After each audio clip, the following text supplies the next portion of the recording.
My shrimp have gone. My shrimp has gone away.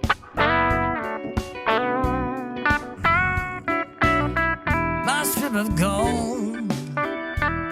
My shrimp have gone away.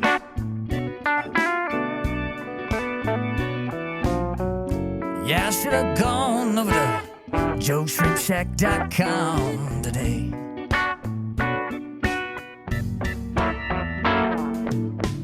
Here at Joe's Shrimp Shack, we have all the shrimpy things for all your shrimpy needs.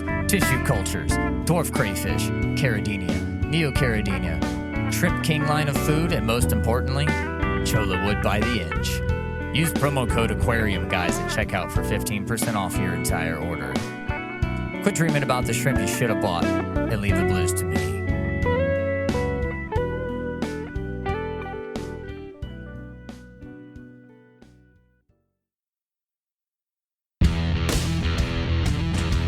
Welcome to the Aquarium Guys podcast with your hosts, Jim Colby and Rob Zolson.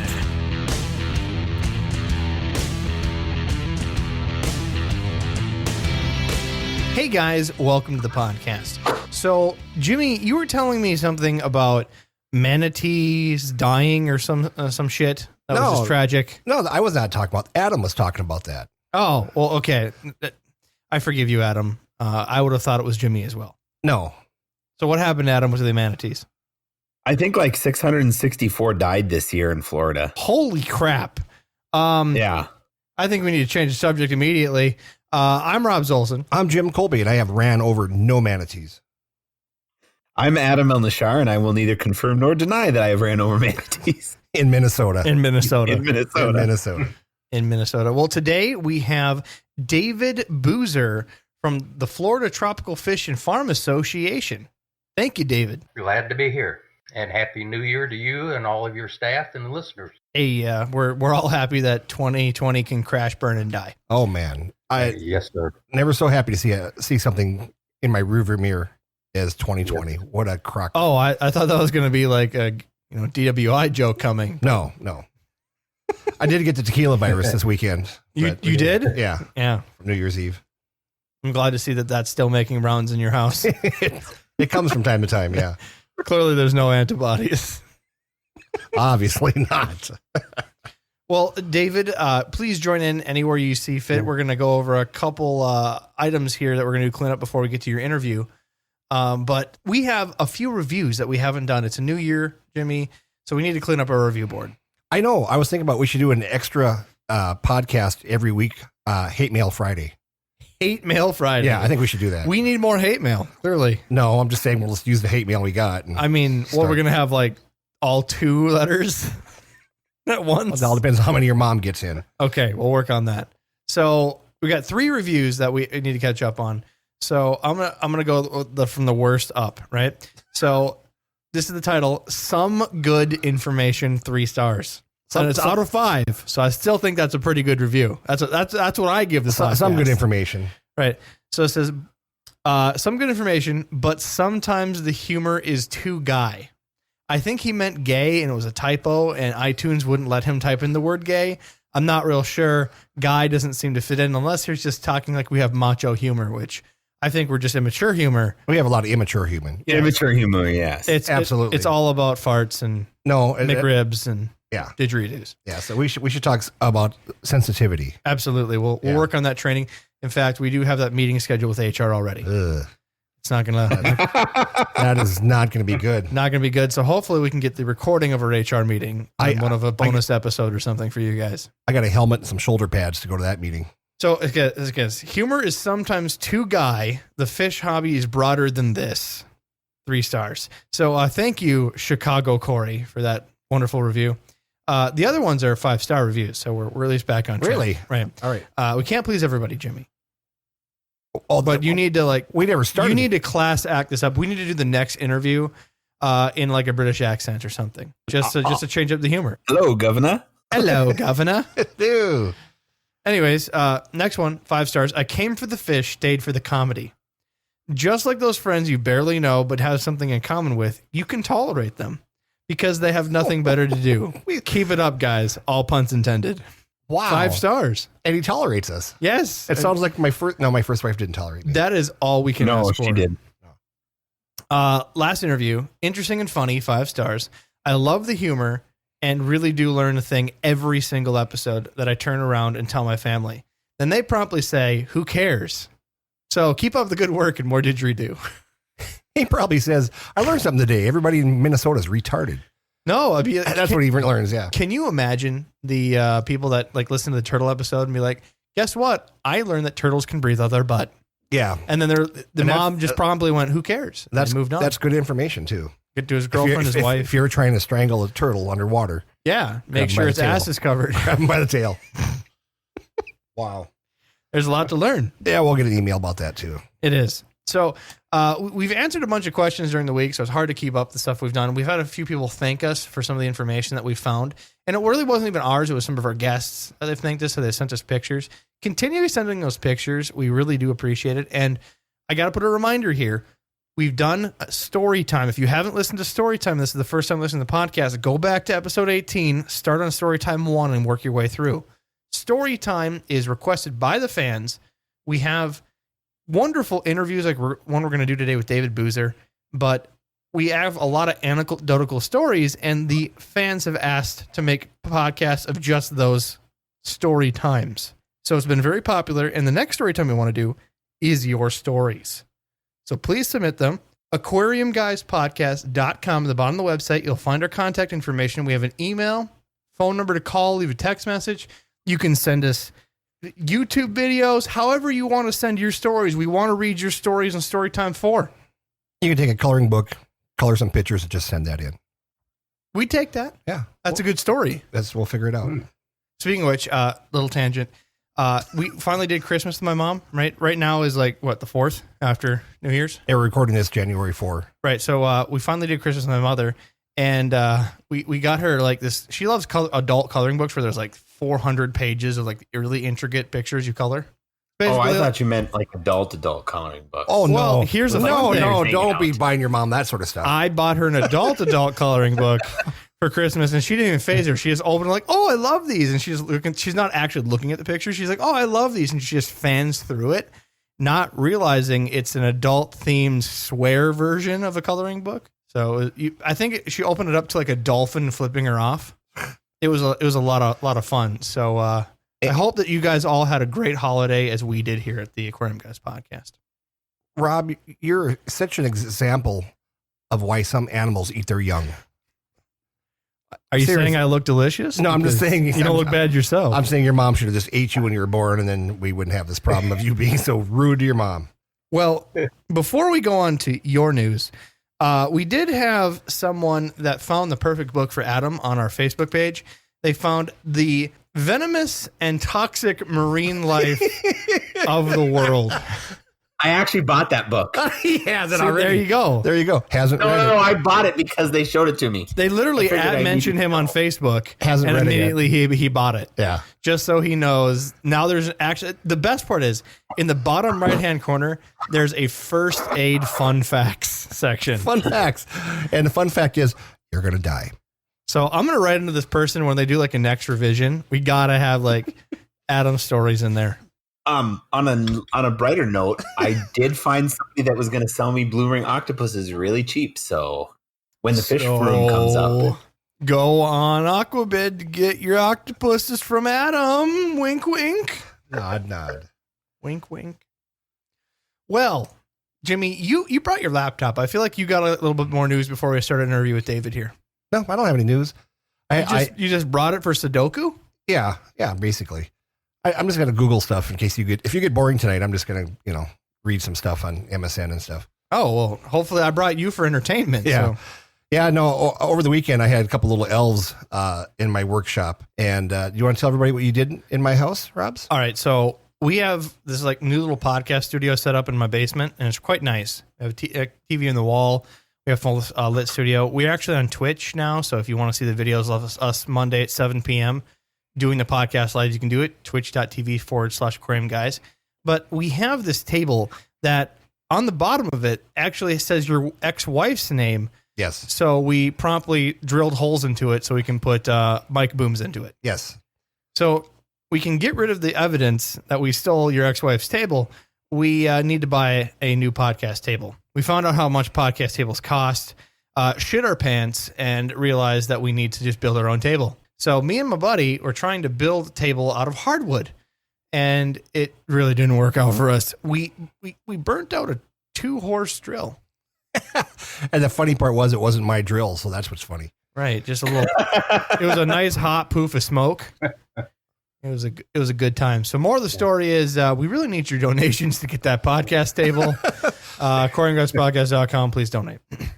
Are you okay, Jimmy? Yeah, so Rob, I had company over the weekend. I didn't get a chance to really help Rob, and him and his buddy were out in my garage, and my friend Wayne came out to ask him what they were doing. And then there was a 15-minute conversation on tools and how as you mature, you buy better tools and stuff. So obviously when you guys get older, you'll get a bigger drill. Ta-da. There we go. We'll have to start pull start a drill or something. Make it like a chainsaw motor. I think you guys probably should use one of those ice augers if you're going to try to drill through that. Hey, that I can relate to. All right. So Adam, you got any other news? No, not yet. Not yet. Wait, what are we waiting on? Is your wife expecting? Is my wife what? Expecting? Did she pee on a stick? No. Oh, just checking. Just You checking. need more. I think the government doesn't let you get any more money after like the 6th or 10th or whatever.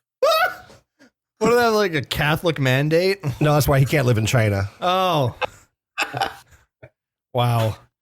All right. No. So what are you not yet waiting on? I'm waiting on my room so I can get my blue rings. Oh, okay. Adam's now working on his fish/reptile room. I swear to God, if we don't hear from Adam, you know it was blue ring octopus. That's what his wife will tell us. 100%. I can see it happen. All right. Well, let's You don't play with them. I hope not. I'm glad to hear that you've made that decision consciously. All right. Let's get down to the interview. David, thank you for being so patient, sir. Oh, no problem. Well, David, we always ask everybody when they start the podcast, what got you into the hobby? And, I didn't even check. Are you in the hobby for sure? Are you just in this, for the career choices? For the money. Attaboy. Hey. Attaboy. So are you yourself an aquarium hobbyist? Do I have to tell the truth? No, we lie all the time. You can tell me whatever you want to tell me. I have a very nice custom aquarium in my bedroom, but it's got plastic fish in it. And a can of anchovies floating on the bottom. That is the best. Like, we need pictures of this somewhere. Oh, it's very, very, very nice. Like how big is this aquarium are we talking about? It's about the size of a refrigerator. So what you've done is you've got a picture window in your bedroom, and you've taped plastic fish to it on the outside of your house? No. I've got an aquarium that was custom built, and it's in, I guess, an octagon shape. Has 5 windows around in the shape of a stop sign. And it's about 6 feet tall by about 3 feet wide. And I just hung some fish in it that I don't have to feed. So was there a plan to start fish? And you're like, these plastic ones look real nice. I'm tired. I had a 7-gallon aquarium in my TV room, and that lasted several years. Interesting. Well, then let's change the question, David. Right. You are the, again, executive director of the FTFFA, the acronym for the Florida Tropical Fish and Farm Association. So what path did you take to become that executive director? Did you just, out of high school, take shop class and realize fish are more your thing? No, I graduated from the University of West Florida back in 1972, and I came back to my hometown, which is Winter Haven, Florida, and I got a job. I had majored in communications and public relations, and I got a job in multiple association management. And I have been in one of my first associations that I was assigned as the account executive back then was the Florida Tropical Fish Industries Association. And from that, over the decade of my career, or the multiple decades. I guess I've been doing it 48 years now. I've worked with 16 to 18 Florida statewide trade associations.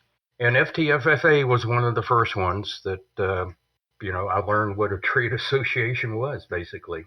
And back in 1964, a group of tropical fish farmers from the Miami area formed the Florida Tropical Fish Industries Incorporated. And it was a true cooperative. And let me, for your audience, let me say there's basically the IRS recognizes two types of cooperatives. One is a purchasing cooperative, and the other is a marketing cooperative. And the Florida Tropical Fish Industries was a purchasing cooperative.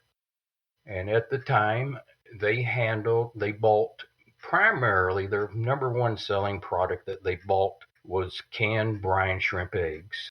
And then there were some other items, mostly in the fish feed area, flake food and some other fish feeds that they would buy in bulk quantities and resell to their membership.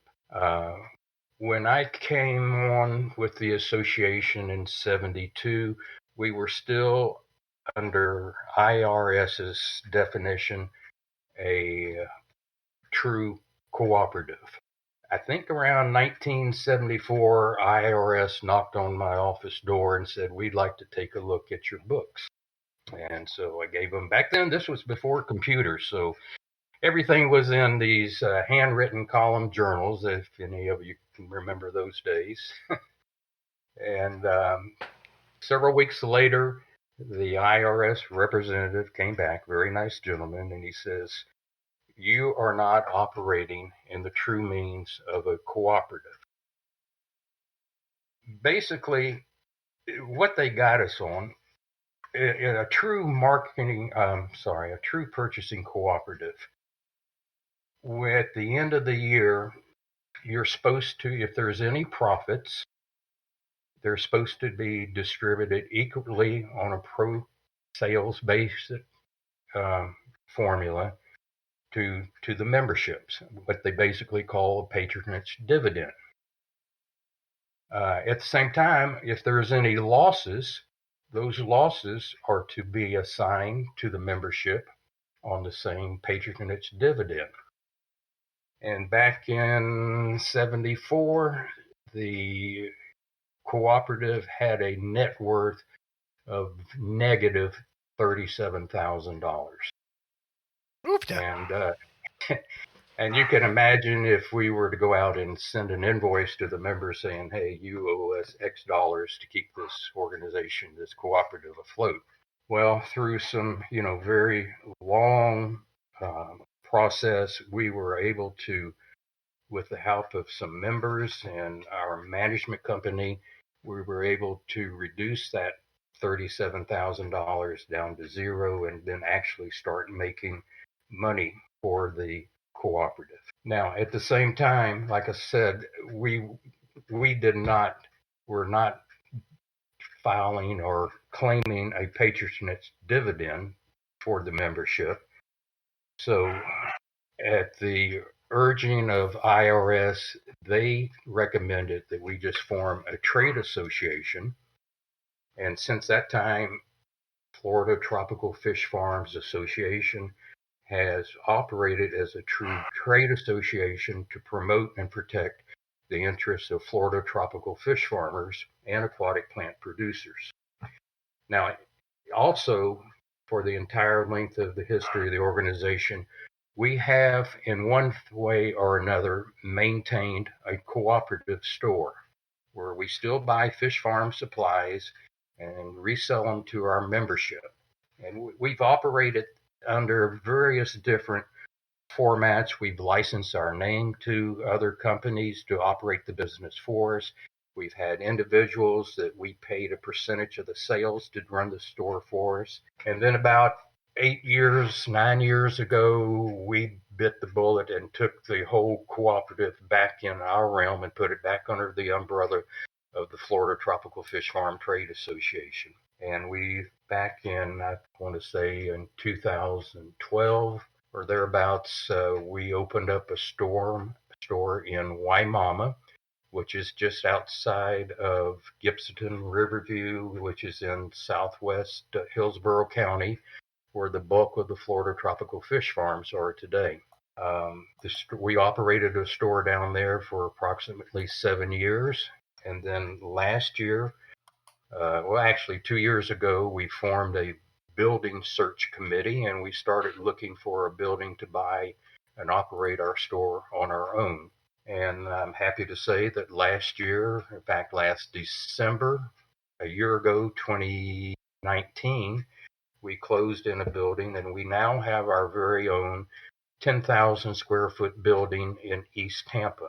And I'm pleased to say that sales are strong, they're good.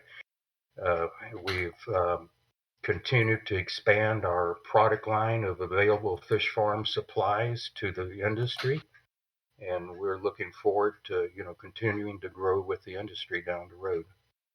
Wonderful. So again, the entire idea of the cooperative is for a purchasing that you guys were originally doing is for the purchasing power to represent Florida farms for initially you said brine shrimp, and again went into other products and necessities as well. That's correct. Fish foods, brine shrimp eggs, flake food, Purina, Ziegler, those are just a number of different companies that we are distributors for bulk food items. We also handle a lot of chemicals and therapeutic compounds that are used, to keep the fish healthy, and other items, from everything from chalk to rubber boots to heat packs to rubber bands, shipping boxes, just about anything that a fish farm could use is available from our store. I'd really love you giving that whole background, but the thing I think that needs to be clarified is now it's much more than just the co-op. So what is the primary responsibilities of the FTFFA as it stands now that it's expanded so much more? Well, right. Like I said, the main purpose of almost every trade association is to promote and protect the interest of that industry. And that's what we do. We work closely. We keep a lobbyist in Tallahassee to look out for our interests on a state level, primarily so that rules and regulations that are enacted by both the legislature, and we come under the Division of Aquaculture, which is an arm department of the Florida Department of Agriculture, that all of the farms in Florida have a certification number, and they're regulated and be sure that they meet the best management practices program for that particular industry. We do some marketing. Our primarily marketing has been through, for over 21 years, we did a professional fish show that was held in Tampa every year, where our members would put their best fish in a competitive setting and that were judged from judges from all over the world. I don't know, one of my past presidents, Ross Sokoloff, I don't know if that means anything to any of you guys, but he was basically the father of the professional fish show.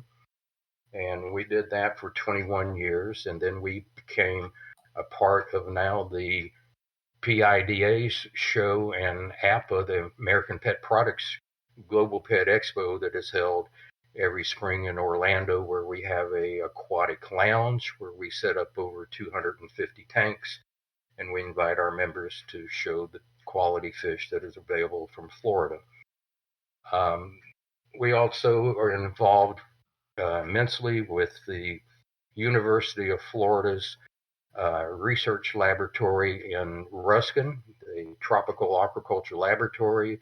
We have a dedicated research committee that meets 2 or 3 times a year with that staff to help work on new species that Florida can produce here rather than import, and tackle other problems such as lowering energy costs effectively, alternative to feeds, just basic fish health management programs.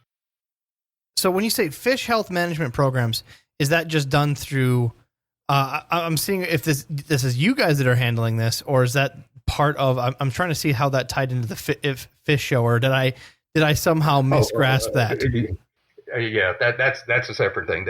I was actually, the fish show is part of marketing, of course, and the research part of it is something that our association is involved with the IFAS, which is a part of the University of Florida.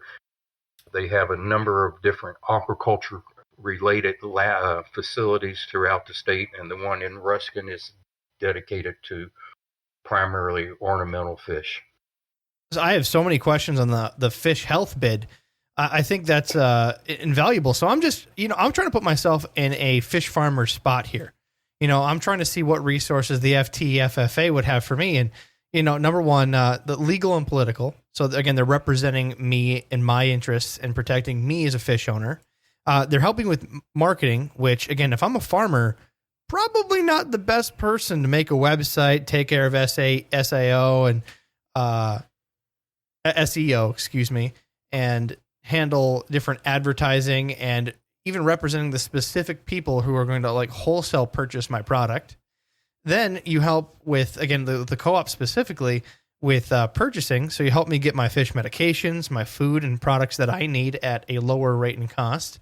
You're helping use the university's information to share information about fish health. Now, is this just their findings, or is there some sort of like info swap between farmers on how to do things? Well, they come out, of course, to fish farms and see and they're available on call. And if a farmer's having a specific problem, can call and have an extension agent come out and assess, and have a number of PhDs on staff.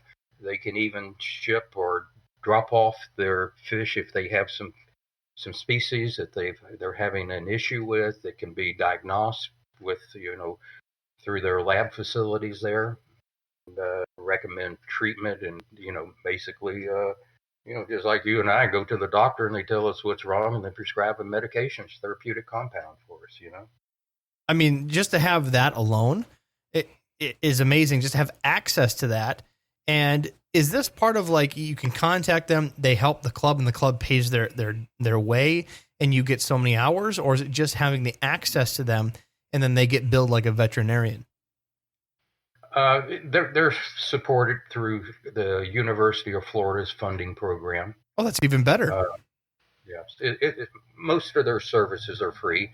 They do some coursework. They, of course, everything has changed in the last 12 months due to the current virus situation. But they would offer once or twice a year a in-depth 2-day hands-on fish health management course, where you would spend, 8 hours for 2 days dissecting fish, looking at them under a microscope, trying to help the farmers as much as they can define and diagnose their own problems.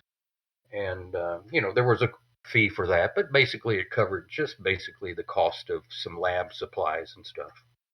As much as this seems like enough, or should I say surprisingly more than what people would expect, what other things do you do for the association and the farmers that you represent? Well, that's an open-ended question. Let me just say that, our primary purpose is to promote and protect the industry, no matter the big farmers and shippers or the small guys. We do our best to play fair amongst all of our members, and I'd have to say we publish a little quarterly newsletter that keeps them posted. Lately we're sending out tons of emails about the various stimulus programs and other news that would affect them and their business that we dream from over the internet. And we're active. We got a board member that's on the Pet Industry Joint Advisory Council, play a part with the National Aquaculture Association, and the two big organizations. Well, actually there's three of them: the World Pet Association, the American Pet Products Association, and the Pet Industries Distributor Association. We work closely with all of them, to further the interest of tropical fish keeping. And before I forget, for 5 years, we participated in the aquatic experience. And I think for 4 or 5 years, it was held in Chicago.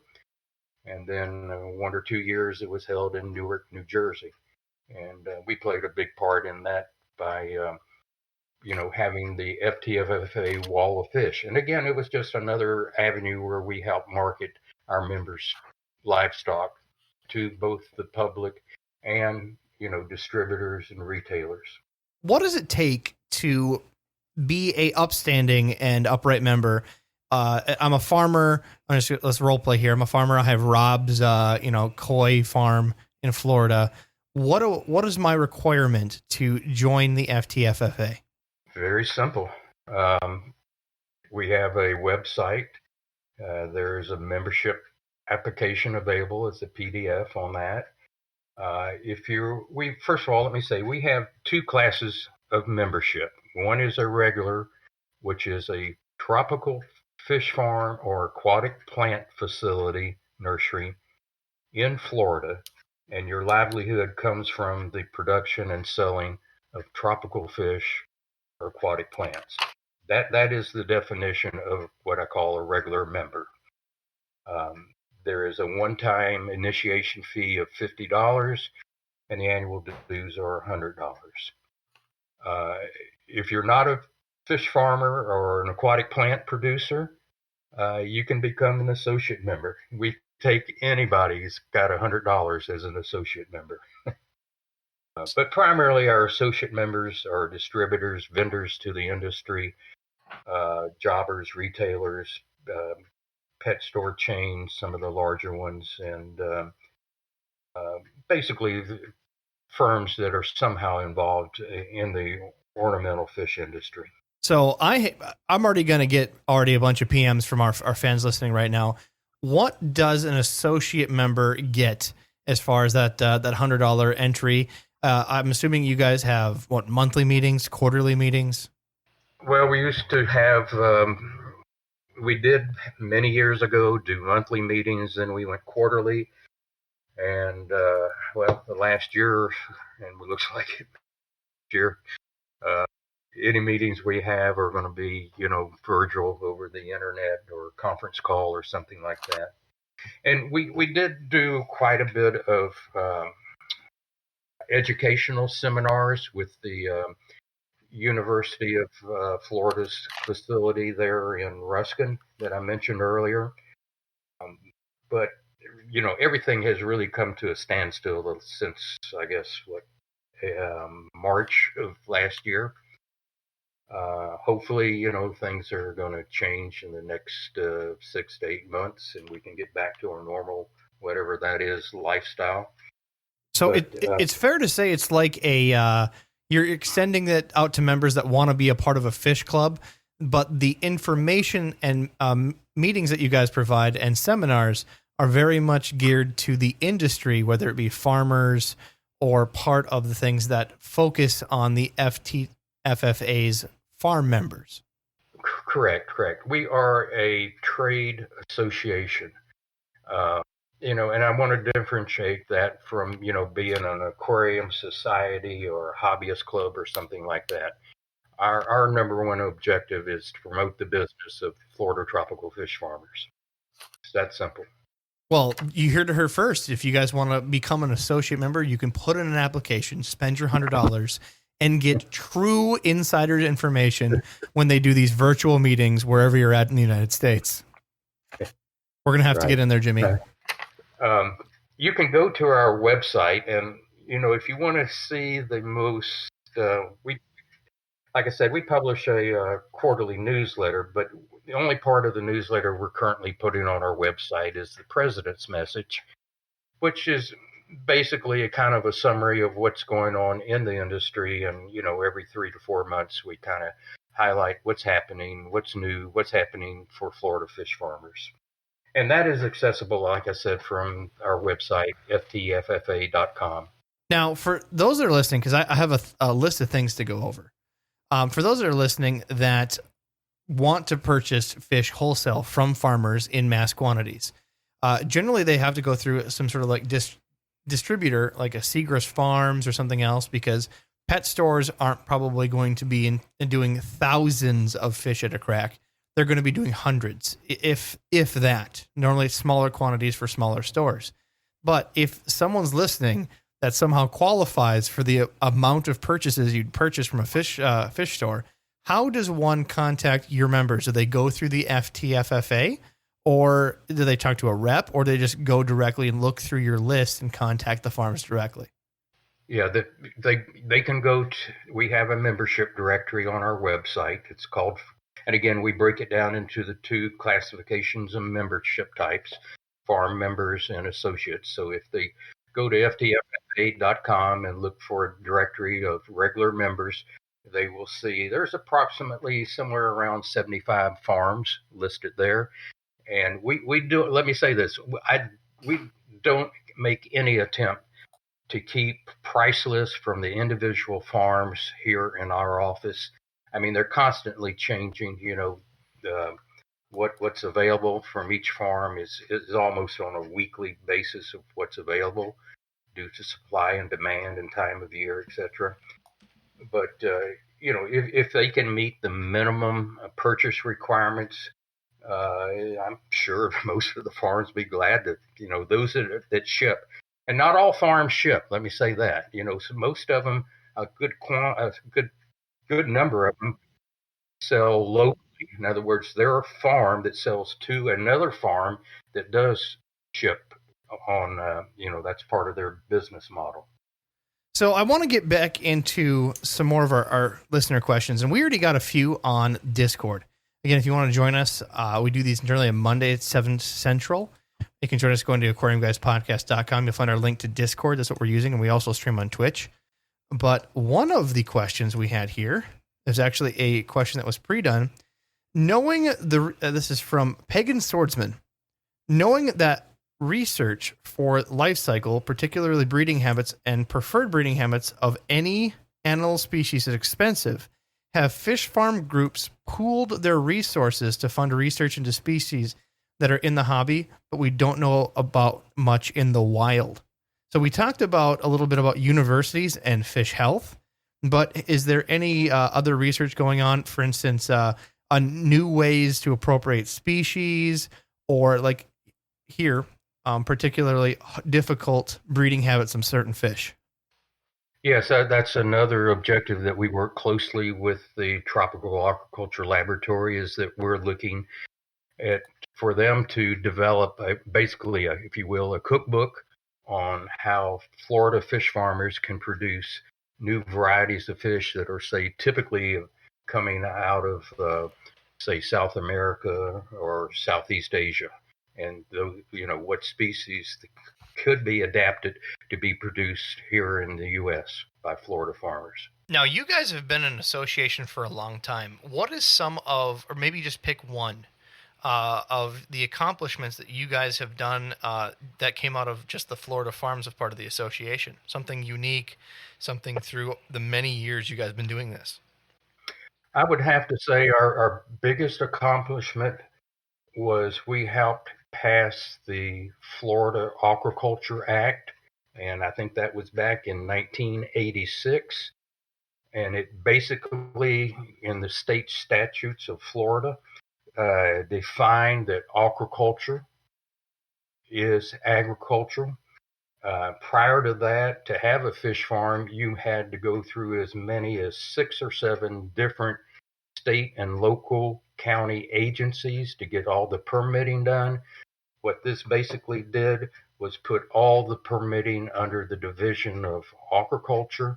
So it was basically one-stop permitting, with the exception of water use permits, which the Water Management District still retains to this date. If you've got a well, or if you're using surface water, which is not practical for fish farms, you have to have a consumptive use permit, and the Water Management Districts retain that permitting policy. I live in Minnesota, and I can't even imagine the paperwork I have to do here in Minnesota for any type of fish farm. In fact, Can we even have fish farms in Minnesota? We can, but there's so many stipulations. It's insane. And when we say fish farms, it's not like, for instance, Jimmy and I going down Main Street, purchasing a warehouse and doing it out of a building. That's not what we're talking about. We're talking about like the at scale fish farming that they do in Florida, which is a lot of like dirt ponds, huge facilities, stuff like that. And Minnesota is super aggressive because we have to be. We have, over 18,000 lakes in Minnesota. We have such huge natural resources that the DNR have to be super aggressive when it comes to invasive species, that's stuff we have to deal with. And it's not even invasive species such as fish. It's the plants is some of the biggest issues that Minnesota has. So trying to do that, just undoing the permits that I've seen with my friends that have a zoo, for instance, is an absolute nightmare. So that is a huge accomplishment to, have a state that's, especially in your area, you're the Everglades, and they're a tropical state with vast natural resources. To have all the permitting and everything in one place, that's astronomical. That's why, in my opinion, Florida is the heartbeat of fish farms in the United States.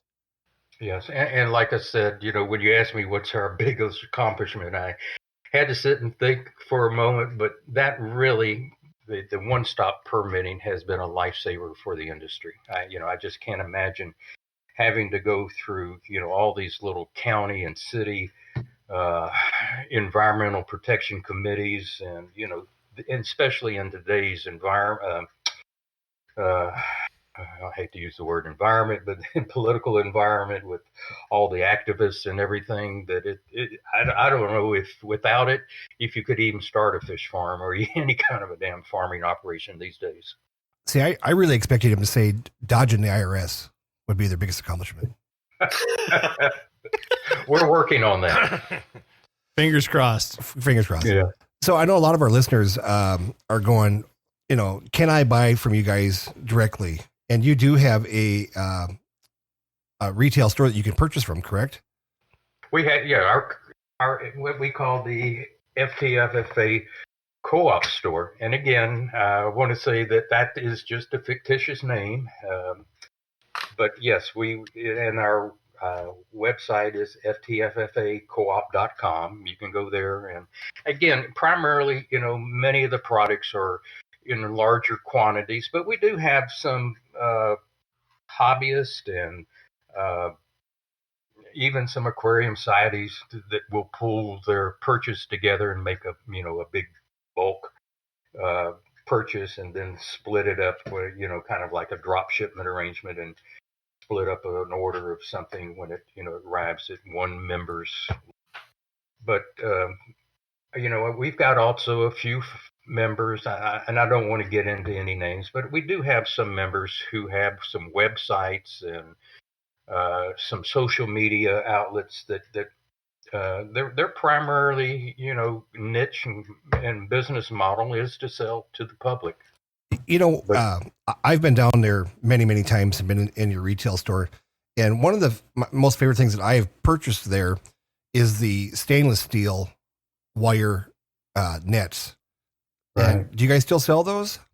Oh, yes. Have you been to Tampa lately since we moved? We actually moved in May the 1st. Nope, I have not been there since then. I've probably been to your other location in that strip mall probably 5 or 6 times. Well, we've been out of the strip mall for 6 or 7 years at least, and we're in our new location since May. Yeah, and what I was talking about, for those of you who don't know what I'm talking about, like myself, they have these large stainless steel rimmed nets that last you a lifetime, and they have a very soft netting that's actually hand sewn on there. And if your net ever goes bad, then you can just send your handle in and they'll re-net you.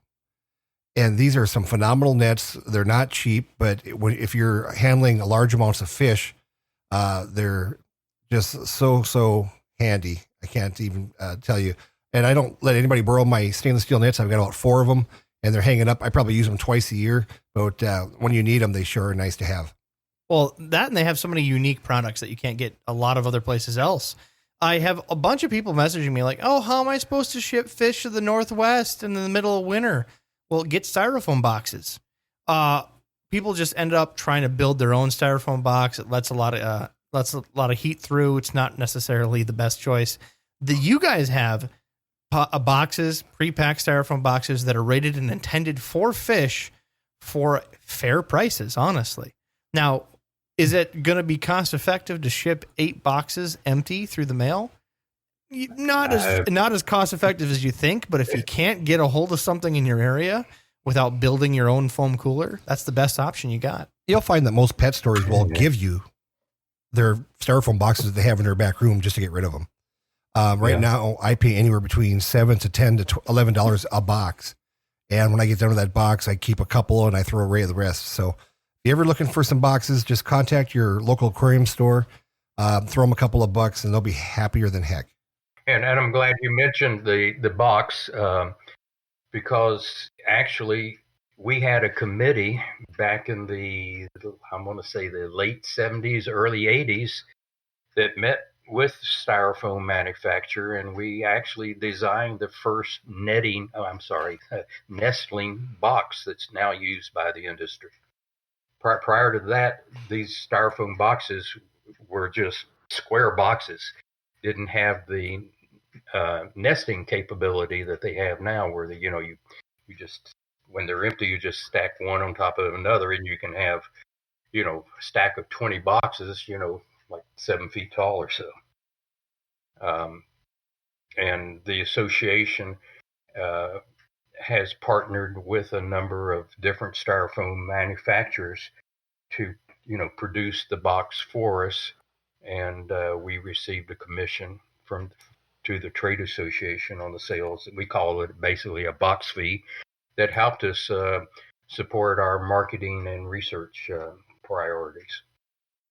And Jimmy and I had a fun time making Fort Kick-Ass with all the foam coolers.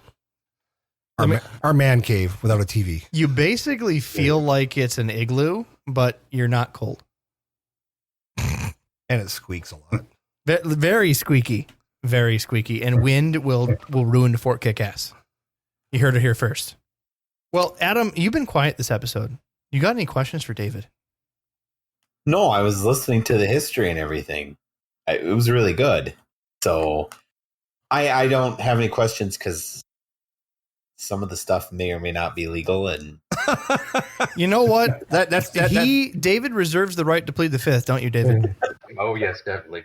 So if you don't mind, before I go, let me touch very briefly on a Blue Ring cooperative that was tried here in Florida and why I think it failed. Wait, did you guys start the Got Fish campaign? Because I loved it. We did the fish head campaign. Actually, we called it Dive In. Dive into aquatic fish. Yes. And we did that with the Department of Agricultural, Seafood, and Aquaculture Marketing Division.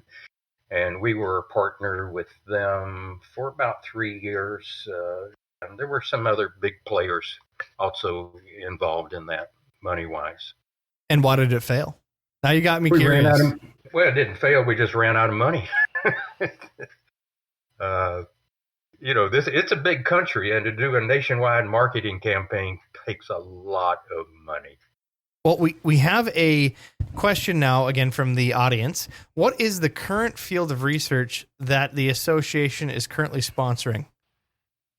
Well, right now we're looking at, there's 5 or 6, and I'd have to pull up my spreadsheet, and I don't have it open, of 5 or 6 of new fish that we're looking at that could be successfully produced here in Florida. Oh, you have to give us that sheet. So if you can give me a minute, I might be able to tell you a couple of them. Oh, we'll hold as long as you need. That's golden information right there. You heard it here first, boys. Adam goes, blue ring octopus, blue ring octopus, blue ring octopus. That's what he wants. Actually, I don't know if you can breed them in captivity. That's kind of why I'm getting them. That and licorice gouramis just to tell Rob to suck it. Hey, I honestly do want those. All right, here's our list in no particular order. High fin branded shark, glass catfish, black brand sunfish. Ooh. elephant nose, parrotfish. Whoa. Elephant nose is bred successfully in captivity? Yeah, I need to know about this. This is some of the new items that we're working with at the lab. Ermagerd. And that's in our newsletter. David, you're such a tease. Send me $100 cash, and I'll see that you get it by FedEx. Hey, we'll see what we can do. We'll have some of our members join the association as a side hustle member. Well, David, I've saved the worst for last. So That wasn't the worst? So I appreciate you went in detail. We got quite a bit of information. And again, if you guys want to join the FTFFA in any capacity, whether you're in the industry or you are a farm yourself, certainly go to ftffa.com to find the form to apply. And there's also ftffacoop.com for their store that they do allow public to get some of the prices at a little bit of a higher rate than the co-op members. So certainly check that out. They have a lot of crazy good products that are hard to find elsewhere.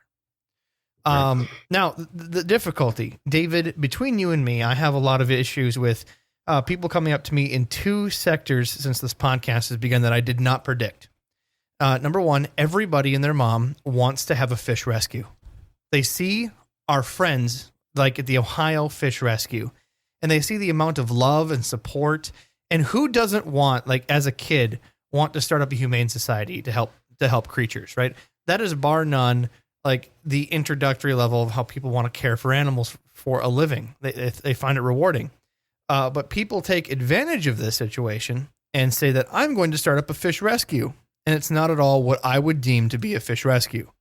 They essentially are just a place to receive free items. Most of the time, they don't even accept all fish.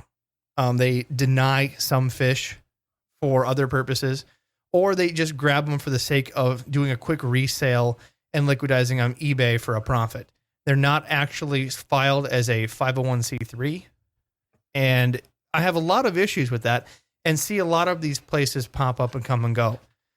We've tried to educate the public in our own means, because we get messages on this a lot, on what an actual rescue shop would be and should be. The other one that I get is a ton of people want fish co-ops. They message us saying, hey, you guys give all this great information out. You guys should become a fish co-op. And I think that's an education issue that we have from a lot of different perspectives, from content creators, people in the industry. And this term has not been understood well. So you explaining it in the way you did is fantastic, because the traditional co-ops you see, let's take like a food co-op. You have to become a member. Members get discounts and pricing that no one else gets or no one has access to because of their buying cooperation. And they either get dues or have to pay in based upon how that cooperative is set up. Fish co-ops that are advertised such as fish co-ops, there is no membership. There is no special area where they're either, as you said, the IRS represents them as a purchasing cooperative, meaning they get shared prices between the members and only the members, or a marketing cooperative where it's showing the intent of its members. So I'm so tickled that you got to take the time tonight, explain this to us on what this actually is, and that you guys no longer even qualify for those statuses due to some of the deficits you were protecting your members from. It's very hard to maintain, and I think this is the education we really needed. Well, I appreciate it. And let me add, although we are not a true cooperative under IRS rules, for the last 5 years, we have given back to our farm members on a prorated basis, just as though that we were a cooperative under IRS, anywhere from $40,000 to $30,000 at back prorated annually. And we just did that this last month. We returned $30,000 to Florida farmers. See, that's fantastic. It's literally their money, their membership, their patronage going into an association that really does represent all of their interests. And again, we only scratch the surface on the topics that you guys do. and only give a couple examples on each. Again, legal, political, marketing, purchasing, fish health, fish research, product research. There's so much that you guys do for the farm associations and really are the heartbeat of the industry, thanks to you guys.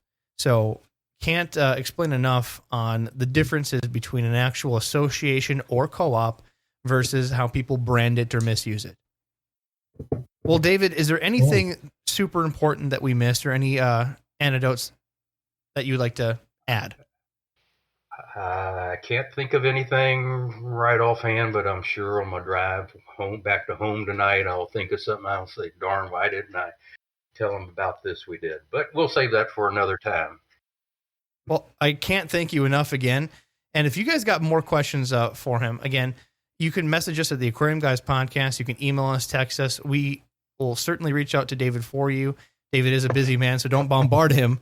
But again, if you guys want to become a member and help out the society, certainly go to the ftffa.com, and there's a application and a fee that you can pay and become of an insider group that clearly has figured out elephant nose on scale. So I can't wait to see this. Well, thank you so much. Thank you. Jimmy, you got any last pleasure. notes? Nope. I think that looking forward to this next year here. After last year, I think, we've had this conversation, Rob's and Adam, all three of us at one time or another, about people who are out there raising fish, and stick with it. Right now, the attention that the fish are getting has never been any higher in the last 10 years with this pandemic going on. So if you're raising guppies or plecos or whatever you're raising in your basement and stuff, get those things bred, get them out to your local pet stores. I would rather buy a locally bred guppy or pleco rather than an import item from overseas. So try it out. Go Florida Farms. Thank you. Thanks, Dave. Until next Thank you. week, guys.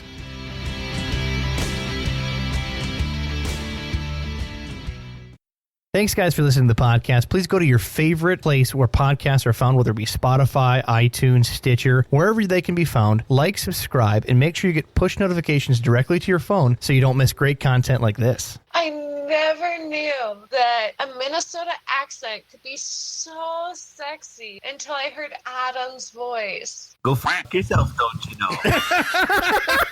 That's my boy. Don't you know?